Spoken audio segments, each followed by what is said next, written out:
Este circuito es un tanto diferente. Siempre tenemos un voltaje de entrada, en este caso 120 voltios, la línea 1 y el neutral.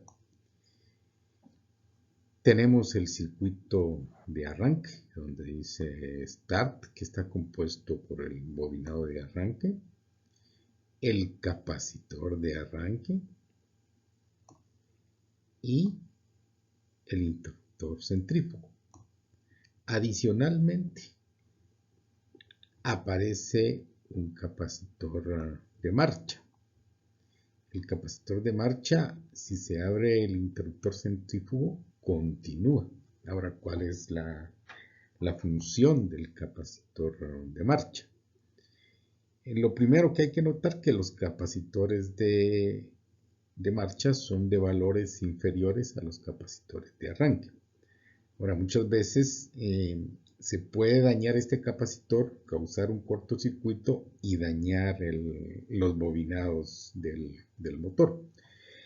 Entonces, el capacitor de marcha, su función es proteger básicamente ese inconveniente que se pudiera dar en determinado momento. Que tenga dos devanados es simplemente que funciona puede tener una o dos velocidades o funcionan los dos al mismo tiempo para mejorar la eficiencia del motor. Este circuito es exactamente igual que el anterior, lo único que el voltaje difiere. En este caso es 230 voltios. En nuestro medio ya sabemos que ese voltaje no existe, tendría que ser 240 o 208 voltios. Aquí tenemos otra vista donde tenemos un motor con dos condensadores. Aquí se puede ver la curva. Aquí están los dos condensadores y en este momento se desconecta y ya solo queda el condensador de marcha. Aquí tenemos dos bobinados y un circuito donde se puede ver que aquí está el capacitor de marcha y este es el capacitor de arranque con el respectivo interruptor centrífugo. Retomando, aquí también podemos ver la placa de un motor monofásico, donde está el condensador y el devanado principal y el devanado auxiliar. Vemos también el colector, las conexiones. Podemos ver los cojinetes. Tiene dos para el eje y lo que les hablé la semana pasada, que es importante tener estos seguros. Siempre deben estar,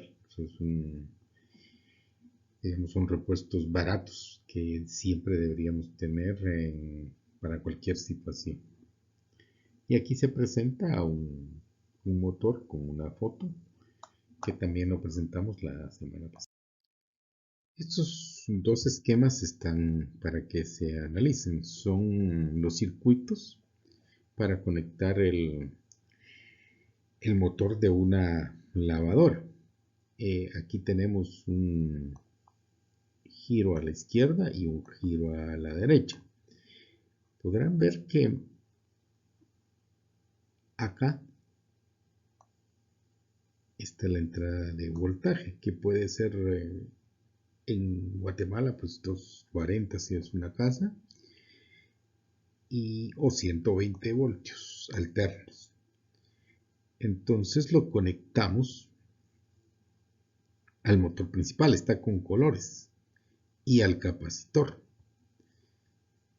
El capacitor es el capacitor de arranque. Aquí es como vemos que al motor, donde está el conector, llegan tres alambres.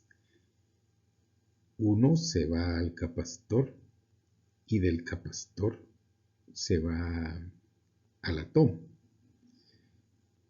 Otro alambre que solo está del capacitor al motor y otro que va únicamente del motor al neutro o a la otra fase de la toma o de la espiga o donde tengamos conectado el motor. Y por supuesto está conectado a tierra. Este es un diagrama que normalmente lo traen o lo traen a etiqueta de la forma de conectar. Tendríamos que analizarlo para ver cómo es que conjuga con los circuitos que hemos visto. Este otro circuito no lo hemos tratado, pero ¿cuál es la diferencia? Si yo voy a girar a la izquierda, esta forma es la que debo conectar. Si voy a girar a la derecha, el rojo va al capacitor, en este caso, pero ya no va a una de las entradas del tomacorriente. El azul sigue yendo del motor a una de las entradas de corriente.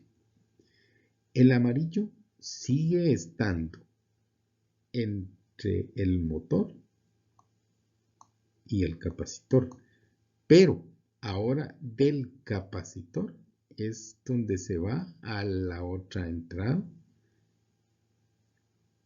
de corriente. Por supuesto, aquí está la tierra. Este es otro esquema también, otro esquema, el diagrama de bloques, donde tenemos el motor, la reactancia, el interruptor y el capacitor. Aquí tenemos el motor. Aquí se representan 3 posiciones que tiene el interruptor y la manera cuando está funcionando. Aquí vemos que está funcionando. Tiene su capacitor de arranque. En este caso estamos con una entrada de 220 voltios. Repito, en Guatemala es 240 o 208 si fuera el caso. La reactancia es básicamente un capacitor. ¿Por qué se le llama reactancia? A un capacitor. Tenemos un capacitor entonces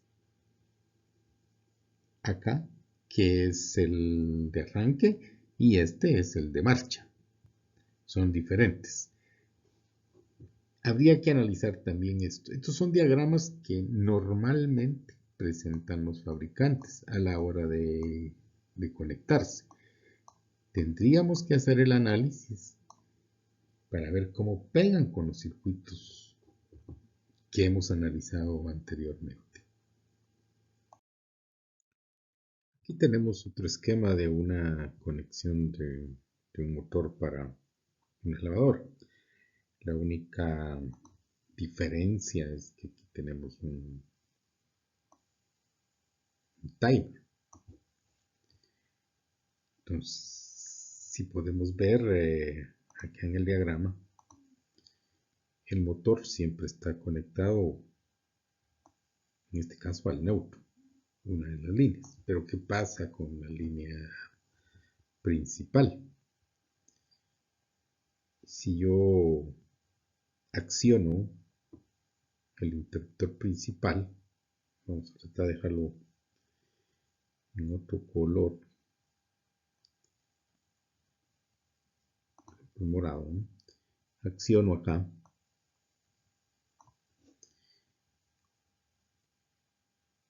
el timer se va a ir a esta vía y entra a funcionar el capacitor. Después de pasado un tiempo, se va para la otra vía y ahí ya no está conectado el capacitor, y de todas maneras tengo el voltaje, que en este caso es 120 grados, 120 voltios, perdón. Un motor monofásico, básicamente estamos hablando de 120 voltios en nuestro medio. Lo conectamos a una de las líneas y a neutro, y la tierra es aparte. Esta es la representación de que es un motor monofásico. Estos indican que son las protecciones fusibles en este caso. Y aquí tenemos el interruptor de marcha. Está enclavado, o sea, no puedo cerrar uno y el otro no, los dos van juntos, se cierran juntos y se abren juntos. Aquí es lo que hablamos con el esquema de la elevadora. Aquí gira en contra de las manecillas del reloj. Tenemos el interruptor centrífugo, el capacitor de arranque y la conexión a la red como está dada. L1 y neutral. Si nosotros deseamos cambiar el giro a favor de las agujas del reloj, las conexiones ya son diferentes. Las conexiones ya vemos que L1 sigue yendo a 1, como en este caso. Pero el interruptor centrífugo, en lugar de entrar a L1, va a dar a el neutral. Esa es la gran diferencia. En este caso yo no puedo hacer que para cambiar de giro simplemente le doy vuelta a las dos líneas, porque no pasaría nada, pasaría exactamente lo mismo, giraría para el mismo lado. Yo lo que necesito es cambiar esta línea del interruptor centrífugo, en lugar que se vaya a L1, se tiene que ir al neutral. Y esta línea de U1 iría conectado al bobinado auxiliar. Y el bobinado auxiliar ya no iría conectado al neutral. O sea, hay que cambiar esa conexión. Lo que se cambia es el circuito de arranque. Si se dan cuenta, aquí gira a favor de las agujas del reloj en la posición B, y en la posición A va a girar en contra de las agujas del reloj. Siempre va a estar conectado. Lo que sucede es que si gira para un lado, la conexión es en la posición que está acá actualmente. El circuito vendría de esta forma.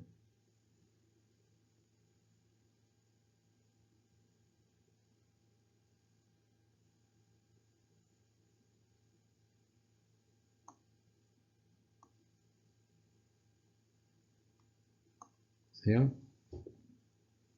Y si C va para la posición B, el circuito vendría de esta otra forma.